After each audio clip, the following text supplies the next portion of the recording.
Hi friends, ಎಲ್ಲರಿಗೂ ನಮಸ್ಕಾರ. Welcome back to my YouTube channel. ಎಲ್ಲರೂ ಹೇಗಿದ್ದೀರಾ? ಐ ಹೋಪ್ ಎಲ್ಲ ಚೆನ್ನಾಗಿದ್ದೀರಾ ಅಂತ ಭಾವಿಸ್ತಾ ಇದ್ದೀನಿ. ಫ್ರೆಂಡ್ಸ್, ಮಾಲಾಧಾರಿಗಳು ಮಾಲೆ ಹಾಕ್ಸ್ಕೊಂಡ ನಂತರ ಪ್ರತಿಯೊಂದು ದಿನ ಕೂಡ ಪ್ರತಿಯೊಬ್ಬರ ಮನೆಯ ಮುಂಭಾಗ ಅಂಗಳದಲ್ಲಿ ರಂಗೋಲಿ ಕೂಡ ಬಿಡಿಸಿರ್ತಾರೆ. ಪ್ರತಿದಿನ ಕೂಡ ನಿಟ್ಟು ಕರ್ಪೂರ ಕೂಡ ಹಚ್ಚಿರ್ತಾರೆ. ಅಲ್ಲಿ ಮಾಲಾಧಾರಿಗಳು ಕೂಡ ತಮ್ಮ ಮಾಲಾಹಾರಗಳಿಂದ ಮುಟ್ಟಿ ನಮಸ್ಕಾರ ಕೂಡ ಮಾಡಿರ್ತಾರೆ. ನೀವು ಇವಾಗ ನೋಡ್ತಾ ಇರ್ಬೋದು ಅವರು ಯಾವ ರೀತಿ ಭಜನೆ ಎಲ್ಲ ಮಾಡ್ಕೊಂಡು ಹೋಗ್ತಾರೆ ಅಂತ. ನೋಡೋದಕ್ಕೆ ಎರಡು ಕಣ್ಣು ಕೂಡ ಸಾಲದು. ಬೀದಿಗಳಲ್ಲಿ ಒಂಥರ ಹಬ್ಬದ ಉತ್ಸಾಹನೆ ಕೂಡ ತುಂಬಿರ್ತದೆ ಅಂತಲೇ ಹೇಳ್ಬೋದು. ಬಹಳ ಸುದ್ದಿಯಿಂದ ಪ್ರತಿಯೊಬ್ಬರ ಮನೆ ಬಾಗಿಲು ಕೂಡ ತುಂಬ ಸ್ವಚ್ಛವಾಗಿ ಇಟ್ಕೊಂಡಿರ್ತಾರೆ. ಒಂಥರ ಹಬ್ಬದ ಕಳೆನೇ ತುಂಬಿರ್ತದೆ. ಭಯ ಭಕ್ತಿಯಿಂದ ಕೂಡ ಎಲ್ಲರೂ ಕೂಡ ಹೊರಗಡೆ ಬಂದು ನೋಡ್ತಾ ಇರ್ತಾರೆ. ನೋಡೋಕ್ಕೆ ಒಂಥರ ಖುಷಿ ಅನಿಸುತ್ತೆ ಫ್ರೆಂಡ್ಸ್. ಹಾಗೆಯೇ ಸ್ನೇಹಿತರೆ, ಮೊದಲನೇದಾಗಿ ಶ್ರೀ ಅಯ್ಯಪ್ಪ ಸ್ವಾಮಿಯ ಮೂಲ ಮಂತ್ರವನ್ನು ಹೇಳ್ತಾ, ಓಂ ಹೀಂ ಹರಿಹರ ಪುತ್ರಾಯ ಪುತ್ರಲಾಭಾಯ ಸರ್ವಶತ್ರು ವಿನಾಶಾಯ ಮದ ಗಜ ವಾಹನಾಯ ಓಂ ನಮೋ ಮಹಾಶಾಸ್ತಾಯ ನಮಃ ಎಂದು ಸ್ಮರಿಸುತ್ತಾ ಸ್ಟಾರ್ಟ್ ಮಾಡೋಣ. ಹಾಗೆಯೇ ಇನ್ನು ಫಸ್ಟ್ ಟೈಮ್ ಯಾರು ಯೂಟ್ಯೂಬ್ ನನ್ನ ಚಾನಲ್ನ ನೋಡ್ತಾ ಇದ್ದೀರೋ ಅವರು ನನ್ನ ಚಾನಲ್ನ ದಯವಿಟ್ಟು ಸಬ್ಸ್ಕ್ರೈಬ್ ಮಾಡ್ಕೊಳ್ಳಿ. ಹಾಗೆ ಪಕ್ಕದಲ್ಲಿರೋ ಬೆಲ್ ಐಕನ್ ಕೂಡ ಪ್ರೆಸ್ ಮಾಡಿ ಫ್ರೆಂಡ್ಸ್. ಹಾಗೆಯೇ ಅಯ್ಯಪ್ಪ ಸ್ವಾಮಿಯ ಬಗ್ಗೆ ಒಂದಷ್ಟು ತಿಳ್ಕೊಳ್ಳೋದಾದರೆ, ಈ ಅಯ್ಯಪ್ಪ ಸ್ವಾಮಿ ಯಾರು ಅಂತ ನಿಮ್ಮೆಲ್ರಿಗೂ ಗೊತ್ತಿರ್ಬೋದಾ? ನೋಡೋಣ ಬನ್ನಿ. ಮೋಹಿನಿಯ ಅವತಾರಗಳಿಂದ ವಿಷ್ಣುವಿನ ಮೇಲೆ ಶಿವನಿಗೆ ಪ್ರೀತಿಯಾಗಿ ಇಬ್ಬರಿಗೂ ಕೂಡ ಒಂದು ಸುಂದರವಾದ ಮಗುವಾಗಿ ಕಾಡಿನಲ್ಲಿ ಬಿಟ್ಟು ಕೂಡ ಹೋಗ್ತಾರೆ.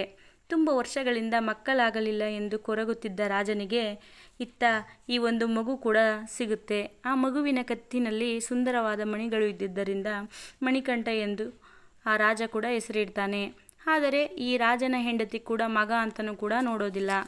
ಮಣಿಕಂಠನೇ ಮುಂದಿನ ರಾಜ ಎಂದು ಕೂಡ ತಿಳಿದಾಗ ರಾಜನ ಹೆಂಡತಿ ತನಗೆ ಆರೋಗ್ಯ ಸರಿಯಿಲ್ಲವೆಂದು ಒಂದು ಸುಳ್ಳು ಉಪಾಯ ಕೂಡ ಹೇಳಿ ಪ್ಲ್ಯಾನ್ ಹಾಕ್ತಾಳೆ. ಹುಲಿಯ ಹಾಲನ್ನು ಕುಡಿದರೆ ಮಾತ್ರ ಕಾಯಿಲೆ ಕೂಡ ವಾಸಿಯಾಗ್ತದೆ ಎಂದು ಕೂಡ ಮಣಿಕಂಠನಿಗೆ ಹುಲಿಯ ಹಾಲನ್ನು ಕೂಡ ತರಲು ಹೇಳುತ್ತಾಳೆ. ಈ ಪುಟ್ಟ ಬಾಲಕ ಹುಲಿಯ ಬಾಯಿಗೆ ಬಲಿಯಾಗುತ್ತಾನೆ ಎಂದು ಆಸೆಪಟ್ಟುಕೊಂಡಿರುತ್ತಾಳೆ. ಆದರೆ ಆ ಪುಟ್ಟ ಬಾಲಕ ಹುಲಿಯ ಹಾಲಿನ ಜೊತೆ ಆ ಹುಲಿಯ ಮೇಲೆ ಗಾಂಭೀರ್ಯವಾಗಿ ಕುಳಿತುಕೊಂಡು ಬಂದಿದ್ದನ್ನು ನೋಡಿ ರಾಣಿಗೆ ತನ್ನ ತಪ್ಪಿನ ಅರಿವಾಗಿ ಮಣಿಕಂಠ ಸ್ವಾಮಿಯ ಕಾಲಿಗೆ ಬೀಳುತ್ತಾಳೆ. ಆಗ ಈ ಮಣಿಕಂಠ ಸ್ವಾಮಿ, ಈ ರಾಜ ಪದವಿ ನಮಗೆ ಬೇಡ, ನಾನು ಒಂದು ಗುಡಿಯನ್ನು ಸ್ಥಾಪಿಸಿ ನನ್ನ ನಂಬಿ ಬಂದ ಭಕ್ತರನ್ನು ಕಾಪಾಡುತ್ತೇನೆಂದು ತನ್ನ ಕೈಯಲ್ಲಿದ್ದ ಬಿಲ್ಲು ಬಾಣವನ್ನು ಬಿಡುತ್ತಾರೆ. ಕೈಯಲ್ಲಿದ್ದ ಬಿಲ್ಲು ಬಾಣವನ್ನು ಬಿದ್ದ ಜಾಗವೇ ಕೂಡ ಇವತ್ತಿಗೂ ಪ್ರಸಿದ್ಧವಾದ ಸುಪ್ರಸಿದ್ಧ ಶಬರಿಮಲೆ ಗಿರಿಯಾಗಿದೆ. ಹಾಗೆಯೇ ಈ ಪೀಳಿಗೆ ಮತ್ತು ಮುಂದಿನ ಪೀಳಿಗೆ ಕೂಡ ತಲಾಂತರದವರೆಗೂ ಈ ದೇವಸ್ಥಾನ ಹೀಗೆ ಮುಂದುವರಿಯುತ್ತದೆ ಅನ್ನೋ ನಮ್ಮ ನಂಬಿಕೆ. ಮೊದಲನೇದಾಗಿ ನನಗೆ ತಿಳಿದಿರೋ ಮಟ್ಟಿಗೆ ಯಾರು ಅಯ್ಯಪ್ಪ ಮಾಲಾಧಾರಿ ಸ್ವಾಮಿಯ ಮನೆಯಲ್ಲಿ ಪಾದಪೂಜೆ ಇರುತ್ತೋ ಅವರು ಹಿಂದಿನ ದಿನವೇ ಪಾದಪೂಜೆ ನೈವೇದ್ಯಗಳಿಗೆ, ಫೋಟೋಗಳಿಗೆ ಮತ್ತು ಕಳಸಕ್ಕೆ ಹೂವಿನ ಹಾರಗಳು ಹಾಗೆ ಪೂಜಾ ಸಾಮಗ್ರಿಗಳನ್ನೆಲ್ಲ ಕೂಡ ರೆಡಿ ಮಾಡಿಟ್ಕೊಂಡಿರ್ತಾರೆ. ಹಾಗೆಯೇ ಇಲ್ಲೂ ಕೂಡ ಇಂದಿನ ದಿನ ಮೊದಲನೇ ಬಾರಿ ಅಯ್ಯಪ್ಪ ಮಾಲೆ ಧರಿಸಿ ಹೋಗುತ್ತಿರುವ ಕನ್ಯಾಸ್ವಾಮಿಗಳ ಮನೆಯಲ್ಲಿ ಹೇಗೆಲ್ಲ ಪೂಜೆ ಮಾಡಿದ್ದಾರೆ ಎಂದು ನೋಡೋಣ ಬನ್ನಿ.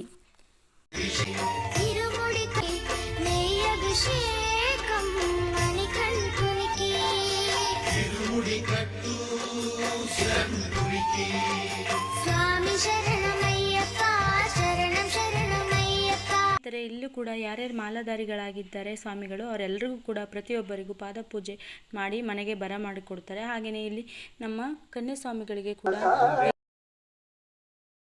ಈ ಮಾರಮ್ಮನವ್ರು ಕೂಡ ಬಂದಿರ್ತಾರೆ ಅಂತಲೇ ಹೇಳ್ಬೋದು. ನೋಡಿದ ತಕ್ಷಣ ಒಂಥರ ಭಯ ಭೀತಳಾಗಿ ಒಂಥರ ಮಗ್ಳನಾಗೋದೆ ನಾನು. ಈ ಮಾರಮ್ಮನವರನ್ನು ಹತ್ರದಲ್ಲೇ ನೋಡಿದಷ್ಟು ಖುಷಿನೂ ಆಯಿತು. ಒಂದು ಕಡೆ ಕಣ್ಣಲ್ಲಿ ಕೂಡ ಬಾಷ್ಪಾಂಜಲಿ ಅಂತಲೇ ಹೇಳಬಹುದು. ನೋಡಿ ಕೂಡ ತುಂಬ ಆನಂದನೇ ಆಯಿತು ಅಂತ ಹೇಳ್ಬೋದು.